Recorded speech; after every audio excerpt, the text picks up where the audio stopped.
আপনি কি বিশ্বাস করেন আমাদের এই চেনা জগতের সমান্তরালে এমন এক অশুভ জগৎ আছে যা আমরা খালি চোখে দেখি না, যেখানে মানুষের ভুল পদক্ষেপে জেগে ওঠে হাজার বছরের পুরনো কোনো পিশাচ? আজ আপনাদের শোনাবো এমন এক পরিবারের গল্প যারা বিজ্ঞানের যুগে এসেও মুখোমুখি হয়েছিল এক ভয়ঙ্কর পিশাচের, যার হাত থেকে বাঁচার একমাত্র পথ ছিল মহান আল্লাহর উপর অগাধ বিশ্বাস। আসসালামু আলাইকুম। আমাদের এই রহস্যময় জগতের পাতায় আজ এমন এক লোমহর্ষক ঘটনার বর্ণনা দেব যা কেবল গল্প নয়, বরং এক চরম শিক্ষা। আজকের এই বিশেষ ভিডিওতে আমরা জানব কিভাবে একটি পরিবার পিশাচের হাত থেকে রক্ষা পেয়েছিল এবং কেন আমাদের জীবনে দৈনন্দিন মাসনুন দোয়া ও আমলগুলো এত জরুরি। ভিডিওটি শেষ পর্যন্ত দেখুন, কারণ এই ঘটনার প্রতিটি পরতে পরতে রয়েছে আতঙ্ক আর অজানাকে জানার শিহরণ। গ্রামের নাম রূপপুর। উত্তরবঙ্গের এক নির্জন প্রান্তের এই গ্রামটি দিনের বেলা যতটা শান্ত, রাত নামলে ততটাই থমথমে। এই গ্রামের শেষ মাথায় রয়েছে একটি বিশাল পুরনো জমিদার বাড়ি, যা দীর্ঘদিন ধরে পরিত্যক্ত ছিল। শহরের কোলাহল থেকে বাঁচতে আর নিজের পৈতৃক ভিটামাটি দেখার উদ্দেশ্যে রাহেন সাহেব তার স্ত্রী মেহজাবিন এবং দুই সন্তানকে নিয়ে সেখানে বেরোতে যাওয়ার সিদ্ধান্ত নেন। রায়হান সাহেব ধার্মিক মানুষ, কিন্তু ভূত প্রেত বা পিশাচের অস্তিত্ব নিয়ে কখনো খুব একটা মাথা ঘামাননি। তার ধারণা ছিল মানুষ আল্লাহর জিকিরে থাকলে কোনো অশুভ শক্তি তার ক্ষতি করতে পারে না। কিন্তু তিনি জানতেন না যে বাড়িতে তারা যাচ্ছেন তার প্রতিটি ইটের ভাঁজে লুকিয়ে আছে এক অন্ধকার ইতিহাস। বিকেলে শেষ আলো যখন পশ্চিম আকাশে মিলিয়ে যাচ্ছিল, তখন রায়হান সাহেবের গাড়িটি রূপপুর গ্রামের মেঠো পথে প্রবেশ করল। দুপাশে ঘন বাঁশঝাড় আর মাঝে মাঝে পুরনো বটগাছ। মেহজাবিন জানালার বাইরে তাকে কেমন যেন একটা অস্বস্তি বোধ করছিলেন। তিনি লক্ষ্য করলেন কোনো পাখি ডাকছে না, চারপাশটা একদম নিস্তব্ধ। বাড়িতে পৌঁছানোর পর পুরনো লোহার গেট খোলার শব্দে নিস্তব্ধতা ভেঙে গেল। কেয়ারটেকার বৃদ্ধ কাশেম চাচা লণ্ঠন হাতে এগিয়ে এলেন। তার চোখের চাহনি ছিল অদ্ভুত। রায়হান সাহেবকে তিনি ফিসফিস করে বললেন, বাবা, সূর্য ডোবার পর বাড়ির পেছনের ওই পুরনো কুয়োর দিকে কেউ যেন না যায়। ওই জায়গাটা সুবিধার না।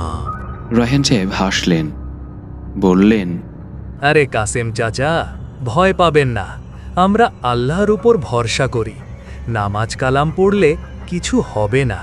রাতে এশার নামাজ শেষ করে সবাই যখন ঘুমানোর প্রস্তুতি নিচ্ছে, ঠিক তখনই প্রথম ঘটনাটি ঘটল। মেহজাবিন রান্না করে পানির জন্য গিয়েছিলেন। হঠাৎ তিনি অনুভব করলেন তার কানের কাছে কেউ একজন খুব জোরে নিঃশ্বাস ফেলল। তিনি চমকে পেছনে তাকালেন, কিন্তু কেউ নেই। জানালার বাইরে তাকাতেই দেখলেন অন্ধকারের মধ্যে লম্বা একজোড়া হাতের মতো কিছু একটা দ্রুত সরে গেল। মেহজাবিন ভয়ে রায়হান সাহেবকে ডাকলেন। রায়হান সাহেব এসে সবকিছু পরীক্ষা করলেন, কিন্তু কিছুই পেলেন না। তিনি স্ত্রীকে অভয় দিয়ে বললেন, এটা মনের ভুল হতে পারে, নতুন জায়গা তো, তাই ভয় পাচ্ছ।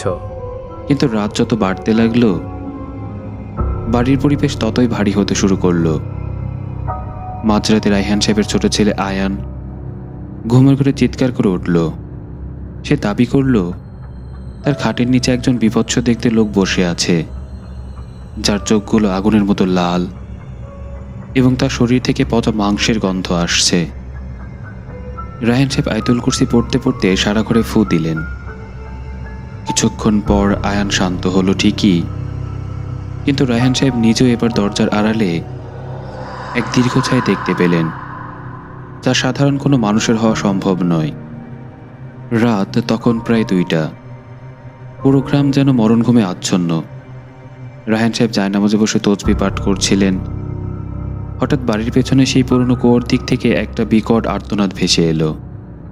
শব্দটা মানুষের মতো মনে হলেও তাতে ছিল পৈশাচিক এক তীব্রতা। মেহজাবিন ধরফর করে বিছানা থেকে উঠে বসলেন। শুনছেন, বাইরে কিছু একটা হয়েছে। রায়হান সাহেব তসবি রেখে জানালার পর্দা সরালেন। চাঁদের আবছা আলোয় তিনি যা দেখলেন তাতে তার শিরদাঁড়া দিয়ে এক শীতল স্রোত বয়ে গেল। তিনি দেখলেন তার গায়ের চামড়া ঝুলছে আর দীর্ঘ নখগুলো মাটিতে আঁচড় কাটছে। অশুভ শক্তিটি যেন সরাসরি ঘরের জানালার দিকে তাকিয়ে। পরদিন সকালে ঘুম থেকে ওঠার পর দেখা গেল বড় মেয়ে সামিয়ার গলার কাছে একটা কালচে দাগ। সে কথা বলতে পারছে না, যেন কেউ তার কণ্ঠরোধ করে রেখেছে। রায়হান সাহেব বুঝতে পারলেন এটি কোনো সাধারণ ঘটনা নয়। তিনি দ্রুত কাশেম চাচাকে ডেকে পাঠালেন। বৃদ্ধ কাশেম চাচা সামিয়াকে দেখেই শিউরে উঠলেন। তিনি বললেন, বাবা, আমি বলেছিলাম ওই কুয়োর কাছে অশুভ কিছু আছে। বহু বছর আগেই এক তান্ত্রিক এখানে এক পিশাচকে বন্দি করেছিল। কোনোভাবেই সেই বন্দি দশা থেকেই সে মুক্তি পেয়েছে। সে এখন রক্তের তৃষ্ণার্ত। রায়হান সাহেব মেজাজ হারিয়ে বললেন, এসব কুসংস্কার। আমাদের সৃষ্টিকর্তা আল্লাহ সর্বশক্তিমান। এই পিশাচ টেশাচ আমাদের কিছুই করতে পারবে না। কিন্তু কাশেম চাচা মাথা নাড়িয়ে বললেন, বাবা, ঈমান ঠিক রাখা জরুরি, তবে সতর্কতাও দরকার। এই পিশাচটি আপনার পরিবারের ঈমান পরীক্ষা করতে এসেছে। সে ভয়কে পুঁজি করে মানুষকে গ্রাস করে। দ্বিতীয় রাতে রায়হান সাহেব সিদ্ধান্ত নিলেন তিনি সারা রাত জেগে কোরআন তেলাওয়াত করবেন। তিনি বসার ঘরে বাতি জ্বালিয়ে তেলাওয়াত শুরু করলেন। কিন্তু অদ্ভুত বিষয় হলো, যতবার তিনি তেলাওয়াত শুরু করছেন ততবারই ঘরের বাতিগুলো নিভে যাচ্ছে। হঠাৎ করে ঘরের তাপমাত্রা হিমাঙ্কের নিচে নেমে গেল। মেহজাবিন তখন রান্নাঘরে বাচ্চাদের জন্য খাবার গরম করছিলেন। হঠাৎ তিনি দেখলেন রান্নাঘরের দেয়াল দিয়ে কালো রঙের এক ধরনের তরল গড়িয়ে পড়ছে, যা থেকে পচা লাশের গন্ধ বেরোচ্ছে। তিনি চিৎকার দিতে চাইলেন, কিন্তু তার মুখ দিয়ে কোনো শব্দ বের হলো না। ঠিক তখনই সেই পিচাসটি তার সামনে দৃশ্যমান হলো। পিচাসের মুখটি অর্ধেক পোড়া, দাঁতগুলো করাতের মতো ধারালো। সেটি মেহজাবিনের দিকে হাত বাড়িয়ে এগিয়ে আসতে লাগলো।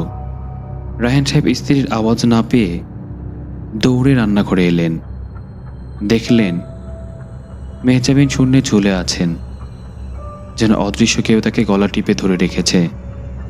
রায়হান সাহেব কাঁপা কাঁপা কণ্ঠে আল্লাহু আকবার বলে তাকবীর দিলেন। সাথে সাথে এক অদৃশ্য ঝটকায় মেহজাবিন নিচে পড়ে গেলেন এবং পিচাসটি ধোয়ার মতো মিলিয়ে গেল। কিন্তু বিপদ সেখানেই শেষ হলো না। বাড়ির দেয়ালে দেয়ালে অদ্ভুত সব আচরের চিহ্ন ফুটে উঠল। পিচাসটি যেন জানান দিচ্ছিল সে এই বাড়ি ছাড়বে না। পরদিন রায়হান সাহেব গ্রামের মসজিদের ইমাম সাহেবের কাছে গেলেন। ইমাম সাহেব সব শুনে গম্ভীর হয়ে বললেন, জিন জাতির মধ্যে যারা অবাধ্য এবং শয়তানের উপাসনা করে তাদেরই একাংশকে মানুষ পিশাচ বলে ভুল করে।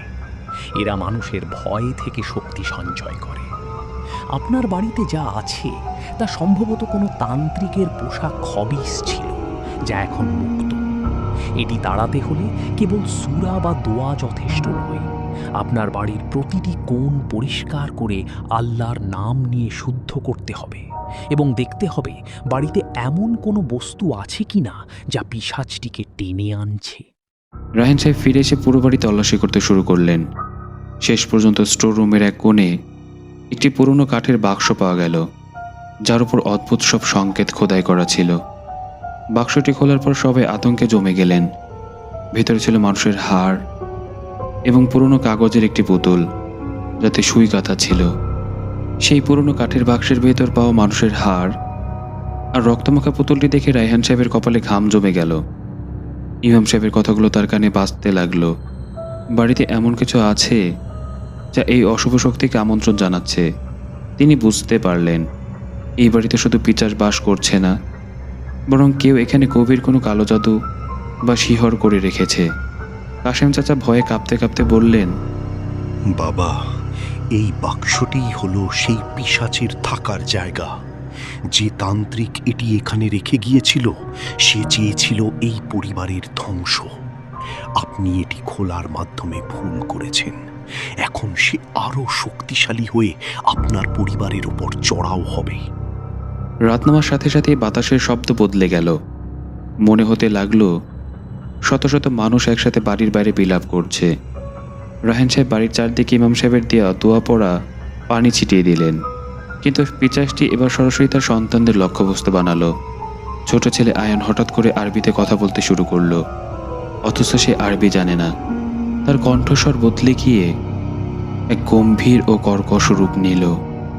সে চিৎকার করে বলতে লাগলো, তোর দোয়া আমাদের আটকাতে পারবে না।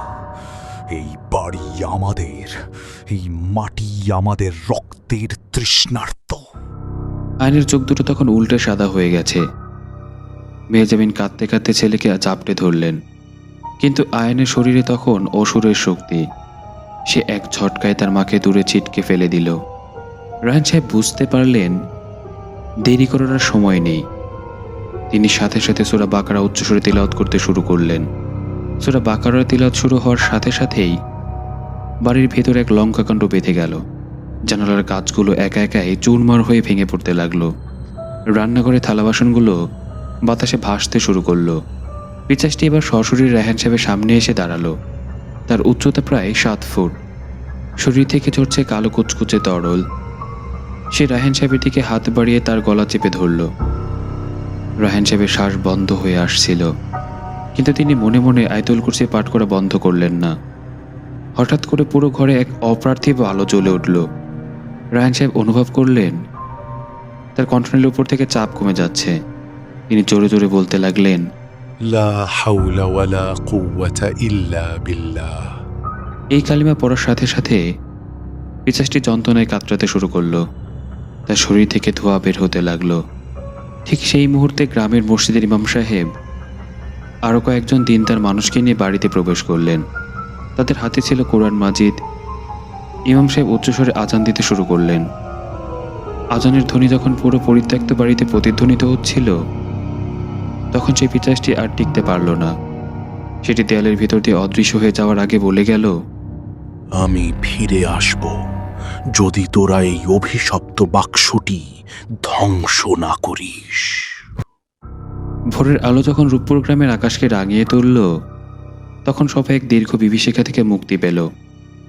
কিন্তু রায়হান সাহেব জানতেন পিচাসটি বিদায় নিলেও তার রেখে যাওয়া জাদুর প্রভাব এখনো শেষ হয়নি। ইমাম সাহেব বললেন, এই বাক্সটি এখনই পুড়িয়ে ফেলতে হবে এবং এর ছাইগুলো বহমান নদীতে ভাসিয়ে দিতে হবে। তবেই এই অশুভ জাদুর প্রভাব চিরতরে শেষ হবে। কিন্তু যখন তারা বাক্সটি পোড়াতে উঠানে নিয়ে এলেন, তখন দেখলেন বাক্সের উপর নতুন করে কিছু রক্তমাখা চিহ্ন ফুটে উঠেছে। পিচাসটি যেন তার শেষ চিহ্ন ছাড়তে চাচ্ছে না। ইমাম সাহেব যখন বাক্সটি পোড়ানোর জন্য আগুনের ব্যবস্থা করতে বললেন, তখন আকাশ হঠাৎ করে মেঘাচ্ছন্ন হয়ে গেল। বিনা মেঘে বজ্রপাত হতে শুরু করলো বাড়ির চারপাশে। আগুনের দেশলাই জ্বালাতেই এক অদৃশ্য বাতাসে তা বারবার নিভে যাচ্ছে। কাশেম চাচা ভয়ে চিৎকার করে উঠলেন, পিশাচটি চায় না তার আশ্রয় ধ্বংস হোক, সে আমাদের বাধা দিচ্ছে। রায়হান সাহেব বুঝতে পারলেন এটি কেবল কাঠ বা হাড়ের বাক্স নয়, এটি শয়তানের এক শক্তিশালী ঘাঁটি। ইমাম সাহেব সবাইকে নির্দেশ দিলেন গোল হয়ে দাঁড়িয়ে সূরা নাস এবং সূরা ফালাক পাঠ করতে।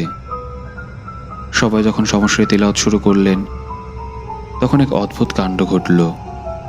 বাক্সটি মাটি থেকে 4-5 ফুট উপরে শূন্যে ভাসতে শুরু করলো এবং তা থেকে অমানসিক চিৎকার শোনা যেতে লাগলো। হঠাৎ বাড়ির পেছনে সেই কুয়ো থেকে কালো ধোঁয়ার মতো এক বিশাল অবয়ব বেরিয়ে এলো। এটি সেই পিচাসের পূর্ণরূপ। তার শরীর থেকে আগুনের স্ফুলিঙ্গ বের হচ্ছে। সে তার দীর্ঘ নখ দিয়ে ইমাম সাহেবের দিকে ঝাঁপিয়ে পড়তে চাইল, কিন্তু ইমাম সাহেব অবিচল থেকে তেলাওয়াত চালিয়ে গেলেন। তিনি মেহজাবিনকে বললেন, মা, আপনি দ্রুত জমজমের পানি নিয়ে আসুন। মেহজাবিন দৌড়ে ঘর থেকে নিয়ে আসা জমজমের পানি ছিটিয়ে দিলেন সেই শূন্যে ভাসমান বাক্সের উপর। পানি স্পর্শ করার সাথে সাথে বাক্সটি থেকে কালো ধোঁয়া বেরিয়ে পিশাচটি মাটিতে লুটিয়ে পড়ল।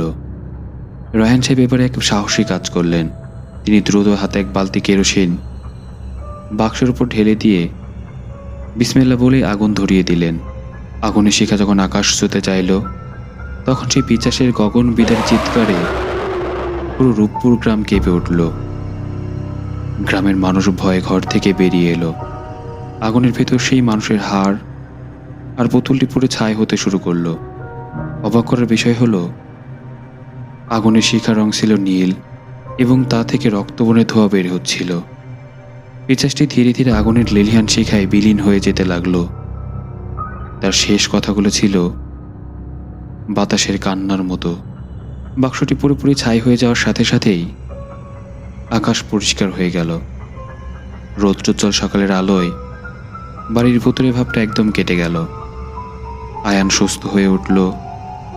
সামিয়ার গলার দাগটি অলৌকিকভাবে মিলিয়ে গেল। মেহজাবিন স্বস্তির নিঃশ্বাস ফেলে আল্লাহর শুকরিয়া আদায় করলেন। ইমাম সাহেব রায়হান সাহেবের কাঁধে হাত রেখে বললেন, মনে রাখবেন রায়হান সাহেব, অশুভ শক্তি তখনই প্রবল হয় যখন আমরা আল্লাহকে ভুলে থাকি। আপনার বাড়ির এই বিপদ কেটে গেছে, কিন্তু এই শিক্ষাটি সারা জীবনের জন্য মনে রাখবেন। রায়হান সাহেব সেই বাড়িটি সংস্কার করে সেখানে একটি ছোট মাদ্রাসা ও এতিমখানা করার সিদ্ধান্ত নিলেন। সেখানে দিনরাত আল্লাহর কালাম পাঠ করা হবে। সেখানে কোনো পিশাচ বা শয়তানি শক্তি আর কখনো মাথাচাড়িতে উঠতে পারবে না।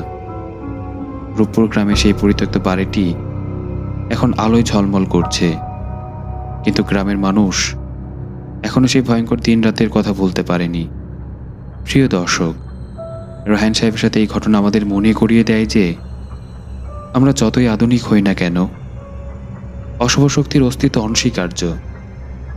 তবে মনে রাখবেন, আল্লাহর ওপর বিশ্বাস এবং মাসনুন দোয়া আমাদের জন্য সবচেয়ে বড় ঢাল।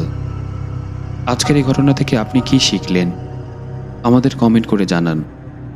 আর যদি ভিডিওটি আপনার মনে ভয় এবং সচেতনতা দুইই জাগিয়ে থাকে, তবে লাইক দিয়ে শেয়ার করুন আপনার প্রিয়জনদের সাথে।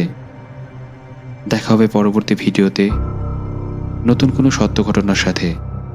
ততক্ষণ পর্যন্ত সবাই ভালো থাকুন, সুস্থ থাকুন এবং আল্লাহর ইবাদতে মগ্ন থাকুন। আল্লাহ হাফেজ। আসসালামু আলাইকুম।